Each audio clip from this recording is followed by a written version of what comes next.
మీరు చూస్తే 45 ఏళ్ళు కష్టపడ్డాం. ఇప్పుడు నాకు ఎన్నికలు లేవు, 9 నెలలు అయింది. మొన్న మీలో ఒక అచంచలమైన విశ్వాసంతో ఓట్లేశారు. అది చూసిన తర్వాత ఈ 9 నెలల్లో నేను ఆలోచించి ఎన్ని పనులున్నా నేను మీతో ఉండాలి అనే ఉద్దేశంతో ఈ రోజు నుంచి ప్రారంభించా. ఎక్కడ పోయినా కార్యకర్తల్ని కలవడం నా బాధ్యత, దాంట్లో సెకండ్ థాటే లేదు. నేను గౌరవం ఇవ్వకపోతే ఎవరు మీకు గౌరవం ఇవ్వరు. నేను గౌరవం ఇవ్వడమే కాదు, నేను కొరడా తీసుకుంటే అందరూ సెట్ అయిపోతారు. డెఫినెట్గా సెకండ్ థాటే లేదు దాంట్లో.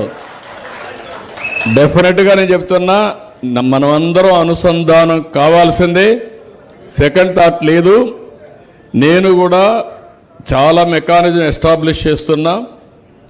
నిర్ణయం చేసే మునుపు వాస్తవం ఉండాలి. మీరు నా చెవు కొరికి, ఇంకొక ఆయన ఈ పక్క కొరికి, అసలు నాకే పిచ్చబట్టి దానికి కరెక్ట్ ఇన్ఫర్మేషన్ తెలిస్తే కరెక్ట్గా చెప్పిన తర్వాత మీరు మారకపోతే ఇంకా వేటు తప్ప వేరే మార్గాలు ఉండవు. అది నేను హామీ ఇస్తున్నా, నేను చేసి చూపిస్తా.